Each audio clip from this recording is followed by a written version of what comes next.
Chapter 9.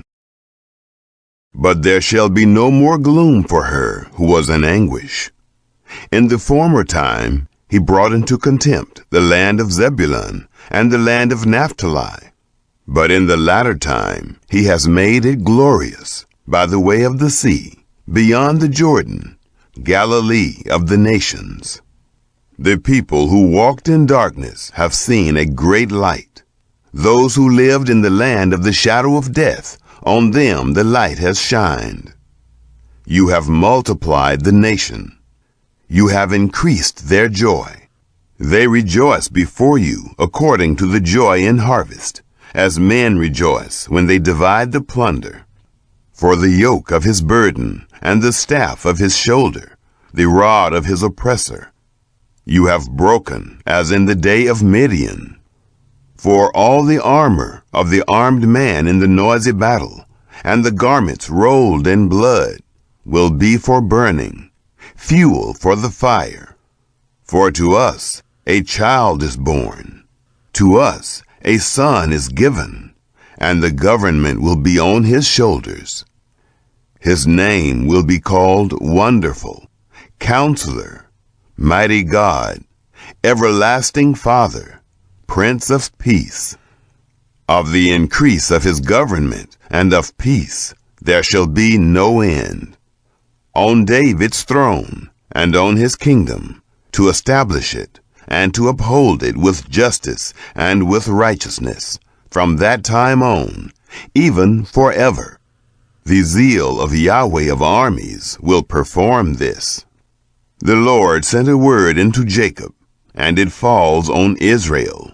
All the people will know, including Ephraim and the inhabitants of Samaria, who say in pride and in arrogance of heart, the bricks have fallen, but we will build with cut stone.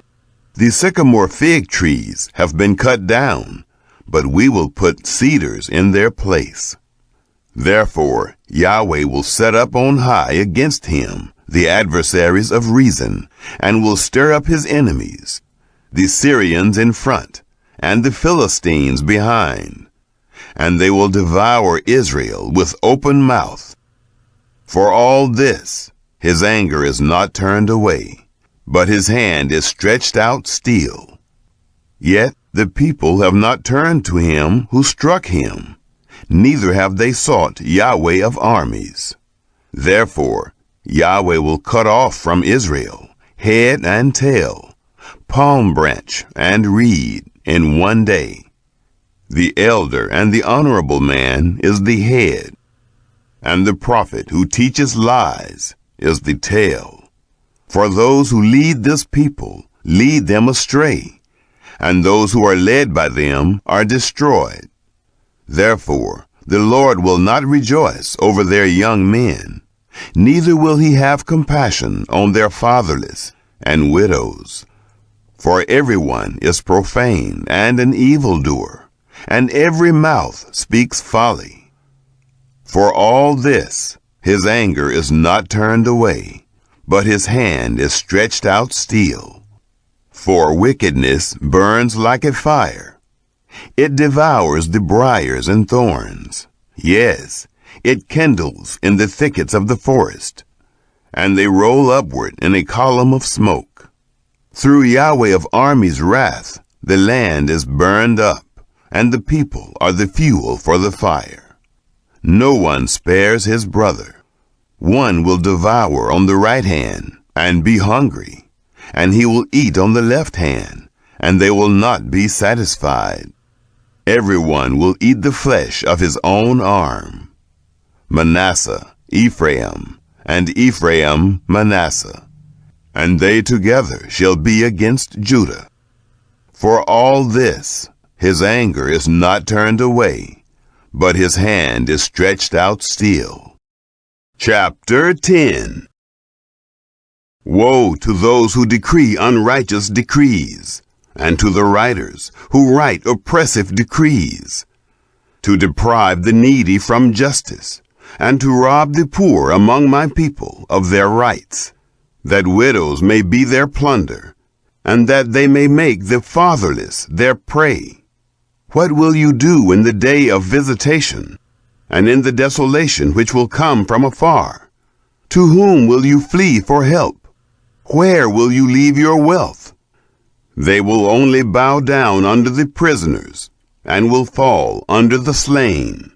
For all this, his anger is not turned away, but his hand is stretched out still. Alas, Assyrian, the rod of my anger, the staff in whose hand is my indignation. I will send him against the profane nation, and against the people who anger me. I will give him a command to take the plunder, and to take the prey, and to tread them down like the mire of the streets. However, he doesn't mean so, neither does his heart think so, but it is in his heart to destroy, and to cut off not a few nations.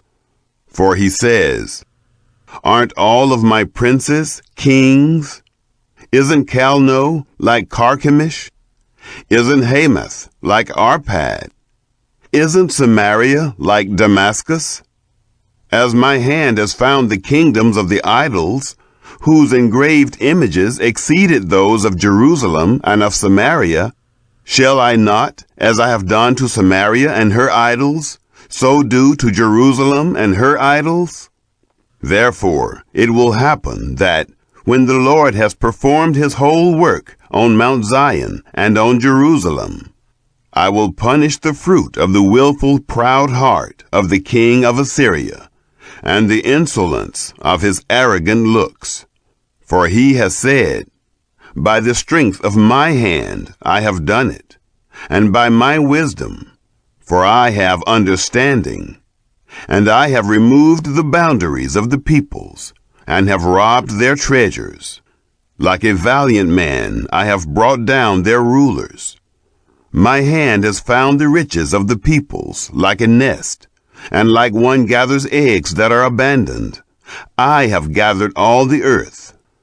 There was no one who moved their wing, or that opened their mouth, or chirped.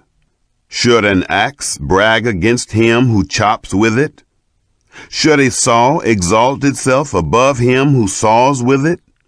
As if a rod should lift those who lift it up, or as if a staff should lift up someone who is not wood.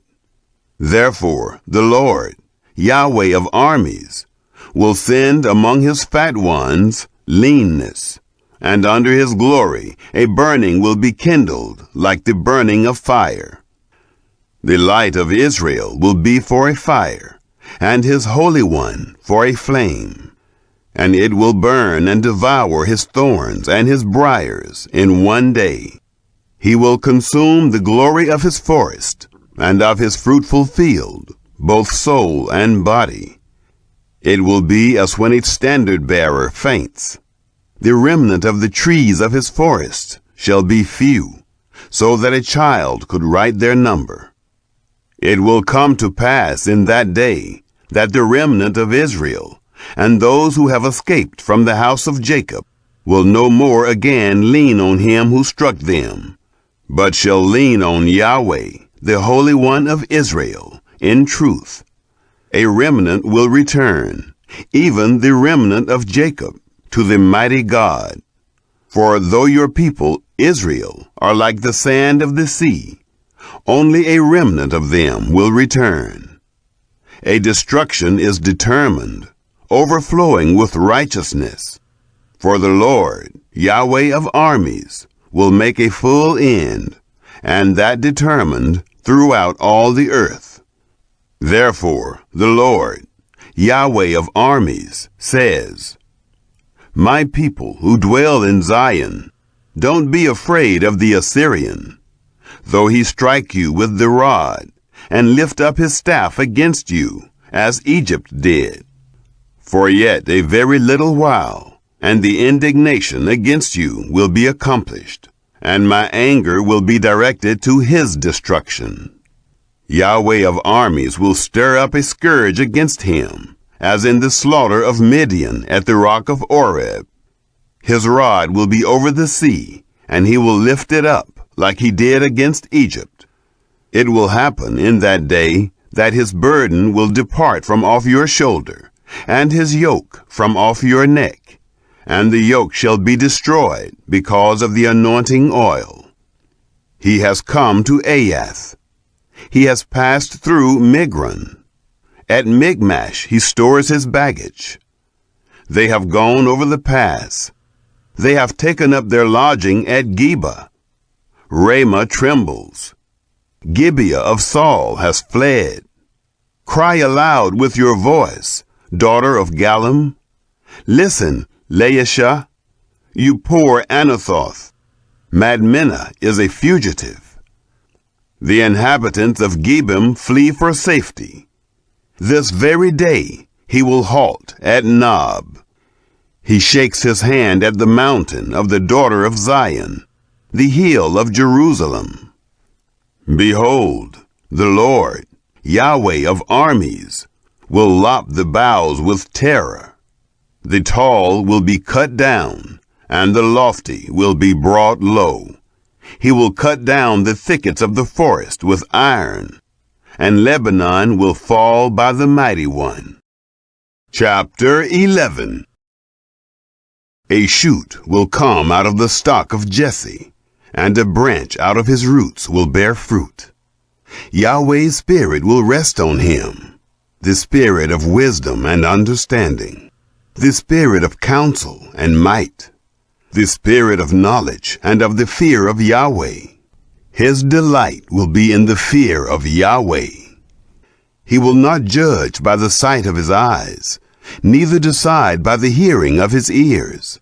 But with righteousness he will judge the poor, and decide with equity for the humble of the earth.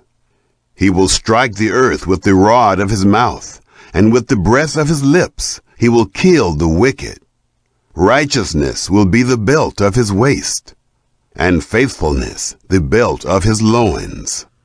The wolf will live with the lamb, and the leopard will lie down with the young goat, the calf, the young lion, and the fattened calf together, and a little child will lead them.